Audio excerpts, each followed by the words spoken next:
16 favelas e 140 mil moradores, o Complexo da Maré luta para atenuar as consequências da pandemia do novo coronavírus, mas os moradores esbarram na dificuldade de assistência médica e na falta de renda. Muita gente parou de ganhar dinheiro porque ou é autônomo ou trabalha com serviços que simplesmente estão paralisados durante a pandemia. A ONG Redes da Maré vem coordenando um trabalho de assistência aos moradores da região. Com o apoio de 40 empresas e instituições do Brasil e do exterior, eles garantiram 6 mil cestas básicas durante 3 meses para várias famílias. Através do programa De Olho no Corona, a ONG Redes da Maré vem monitorando a pandemia nas favelas do complexo. Mas os números encontrados pela ONG são bem diferentes dos repassados pela Prefeitura. Até o dia 3 de maio, a ONG Redes da Maré tinha registrado 146 casos da Covid-19 nas favelas da região. Já a Prefeitura apontava apenas 28. Os óbitos entre os moradores, segundo a ONG, chegavam a 18 e a Prefeitura dizia que eram apenas 6. Essa defasagem se deve, a gente acredita, pela falta de notificação, por teste, existe uma ausência de testagem dos casos suspeitos de Covid no Brasil inteiro e, obviamente, que para as favelas e periferias isso é muito pior. Então, os nossos dados, eles são produzidos a partir de relatos de moradores, através dos atendimentos que a gente faz com a equipe social da Rede da Maré. Então, esses dados que a gente vai produzindo é muito a partir de quem está trazendo esses relatos e não necessariamente da testagem.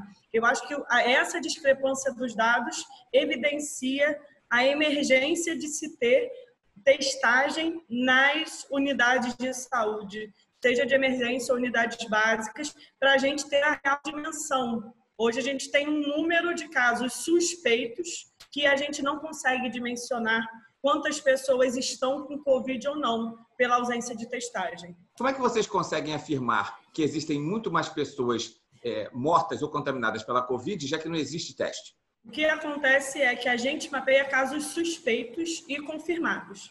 Enquanto a Prefeitura, através do painel, ele destaca só os números dos confirmados, todos os casos suspeitos são numerados num banco de dados. Então, por exemplo, de 17 de abril até semana passada, a gente teve 18 óbitos. Parte desses óbitos são confirmados, e são esses 8 óbitos que a Prefeitura divulga, e uma outra parte desses óbitos estão sob investigação. A questão é que o tempo de confirmação é diferente. Então, possivelmente, alguns desses óbitos podem não ser Covid, podem não ser confirmados como Covid, mas a gente, no momento que a gente acessou essa informação, eles entraram como óbitos por suspeita de Covid. Essas pessoas que morreram tinham sintomas da doença? Sim, todas elas. A grande maioria estavam internadas em isolamento, passaram por processos de internação em CTI, intubação, e já estavam com algum diagnóstico dado por um médico, seja na unidade básica de saúde ou na unidade de internação. Então, todas essas 18 pessoas que a gente identificou são pessoas que já estavam passando por um tratamento relacionado à Covid, estavam com suspeita de Covid, que é a indicação que se tem nas unidades de saúde aqui da Maré. Vocês fazem um trabalho de levantamento. Como é que é feito esse trabalho? Os moradores procuram a gente espontaneamente. Existem muitas dúvidas sobre como acompanhar e como monitorar os casos de Covid. Então, através de um canal de WhatsApp, os moradores procuram a gente voluntariamente para obter informações. Além disso, organizações e as associações de moradores trazem também essas informações e esses contatos dos moradores. Então, a gente tem uma equipe formada por assistentes sociais, psicólogas e advogadas que monitoram esses casos e acompanham as famílias dando orientações e também fazendo uma articulação com as unidades de saúde que atuam nesses territórios. A única unidade de saúde que vocês têm aí parece que é um PAN, na Vila do João. Quais as condições de funcionamento? Então, na verdade, a gente tem 7 unidades básicas de saúde que deveriam fazer a prevenção e a promoção em saúde, e nessa situação do Covid deveria estar fazendo o monitoramento dos casos. Então, são 7 unidades básicas de saúde, mas que não têm estrutura de internação, não têm estrutura de urgência. Então, e a gente tem uma unidade de pronto atendimento, que é uma unidade de urgência, que deveria ser uma unidade de transição. Quando a pessoa tivesse com sintomas graves, ir até a unidade de pronto atendimento, até a UPA, e em caso de internação, ela ser encaminhada para hospitais. O que muitas vezes acontece é que essa regulação da vaga para os hospitais, seja para CTI ou para leitos, não acontece a contento, ao tempo, e muitas pessoas permanecem internadas nas unidades de pronto atendimento, né?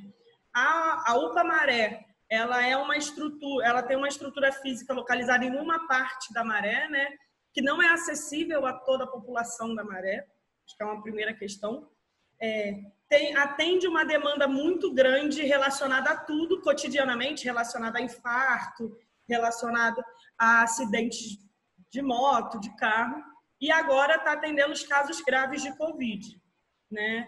O que acontece? Parte desses profissionais já estão afastados com suspeitas de Covid. A gente teve 2 mortes de profissionais da unidade de pronto atendimento que estavam atendendo, contraíram Covid e morreram.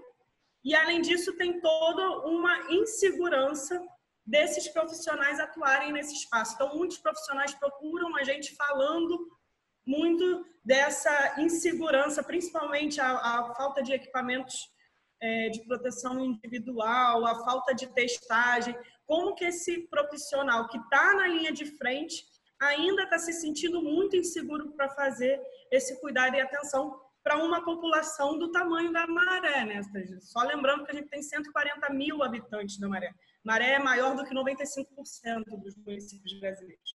Então, você tem uma unidade de pronto atendimento para atender toda essa população. E, obviamente, a gente não vai conseguir dar conta com uma unidade. Você já teve nessa UPA? Quais são as condições que os médicos e enfermeiros trabalham? Ninguém tem equipamento de proteção? Não é que não tenha equipamento, é que existe uma escassez e uma economia de equipamento. Então, por exemplo, nós da Rede da Maré, em articulação com a unidade de pronto atendimento, doamos equipamentos de proteção individual para os profissionais, né? Então, às vezes falta capote, que não tem capote. Às vezes a máscara que usa não é a melhor máscara para proteger esse profissional. Eu acho que tem uma insegurança também, não só física, mas emocional, né? Você tem uma equipe que perdeu 2 profissionais que atuavam ali com elas. Como que você consegue prover cuidado se você também não é cuidado? Então, eu acho que tem uma questão muito forte da qualidade e da quantidade de equipamentos de proteção individual, mas tem também um risco emocional, né, de adoecimento emocional, que não está sendo mensurado pelas autoridades. Então, a gente vem muito pautando a importância de olhar muito para esses profissionais, para o cuidado não só físico, mas também emocional. Como é que está a situação no dia a dia? Vocês percebem que está aumentando o número de pessoas contaminadas com suspeitos da doença? Sim, bastante, né? Então, amanhã a gente vai lançar uma segunda edição do boletim. A gente lança semanalmente o boletim e a gente vai perceber que teve um aumento vertiginoso dos casos que a gente consegue identificar. Isso a gente ainda nem está comparando os dados do painel Covid da Prefeitura. Então, a gente já vai perceber um aumento significativo só do que a gente acompanha. E uma coisa que a gente tem observado muito é como que os gráficos já chegam graves às unidades de saúde, né? Essa recomendação que tem sido veiculada pela grande mídia de salvar a unidade de saúde com falta de ar, muitas pessoas já chegam nas unidades de saúde com esgotamento físico que não tem tempo de uma recuperação. E aí, além disso, você tem uma demora para regular a vaga, uma demora para conseguir um leito. Então, a gente tem um número significativo de mortes. Inclusive, a gente teve, só essa semana, 2 mortes que aconteceram em casa de 2 pessoas jovens que estavam em orientação de permanecer dentro de casa. Então, a gente vê o avanço não só da doença em si, né, da contaminação, mas também uma grande dificuldade dos moradores da Maré terem um acesso qualificado ao direito à saúde. Diante disso, os moradores estão conseguindo fazer isolamento e estão fazendo? Vocês controlam esse tipo de coisa também? Então, a gente tem feito, né, um monitoramento através da nossa equipe de comunicação para tentar entender como é que se dão as dinâmicas no território. Então, isso muda muito de acordo com o território. Tem favelas que já... Nós 16 favelas na Maré. Então, tem favelas que já são mais agitadas por natureza, que tem um grande número de comércios. Em contraposição, você tem favelas que já são mais tranquilas, mas eu acho que tem uma questão dessa ideia de isolamento que não foi pensada para quem mora na favela e periferia, né? Então, a gente enfrenta uma dificuldades básicas. Então, você tem moradias muito precárias, muitas pessoas morando numa mesma casa. Como que a gente faz isolamento, né? Essa ideia de se fazer home office, né? De se trabalhar de casa, não cabe a todo mundo, né? Uma parte significativa dos moradores da Maré trabalham no setor de serviços, uma parte significativa é autônomo, precisa trabalhar para ter um provento dentro de casa, né? Além disso, você tem uma instabilidade no sinal de internet, telefone. Então, como é que você trabalha de casa se você não tem um acesso à internet que te permita ficar online trabalhando? Então, assim, essa ideia de se fazer um isolamento, ele foi pensado a partir com a classe média. Se a gente olha a realidade da favela, isso é muito diferente. Então, é muito mais difícil, muito mais complexo pensar no isolamento social para territórios de favela como a Maré. Você falou que boa parte dos moradores trabalha na área de serviço até como autônomo. E por conta de estar tudo parado, é óbvio que muita gente não está conseguindo trabalhar. De que maneira vocês estão conseguindo auxiliar os moradores nesse aspecto? A gente, na verdade, criou essa campanha Maré diz não ao coronavírus, que tem o objetivo de pensar diferentes frentes de trabalho. Então, o De Olho no Corona, que é esse canal de atendimento, é um deles. A gente tem todo um trabalho de comunicação e disseminação de conteúdo, né? Além disso, a gente criou duas frentes que eu acho que dialogam muito com essa dificuldade relacionada à renda. A primeira delas é de segurança alimentar. Então, a gente está atendendo mais de 6 mil famílias com cestas básicas durante 3 meses. Então, durante 3 meses, 6 mil famílias vão receber cestas básicas que a gente está recebendo de doação e distribuindo nas casas. Além disso, a gente está distribuindo 300 quentinhas por dia nas cenas de consumo de drogas aqui da Maré, porque é uma população que é muito vulnerável a essa doença, e se não se alimentar, isso vai ser muito mais grave. E, além disso, a gente criou projetos de geração de rendas para perfis específicos. Então, por exemplo, as quentinhas que são entregues nas cenas de consumo são produzidas por uma cooperativa de cozinheiras que são remuneradas para isso. A gente tem 50 que estão costurando máscaras para serem entregues de casa em casa na Maré. E elas estão sendo remuneradas para isso. No nosso mecanismo de distribuição das cestas básicas, a gente contratou um grupo de motores de aplicativos que já moram na Maré e precisam e perderam um acesso à renda muito grande. Então, a gente acha que remunerando essas pessoas, garantindo um mínimo de renda para essas pessoas, a gente também ativa essa economia local e faz com que esse dinheiro circule pela Maré.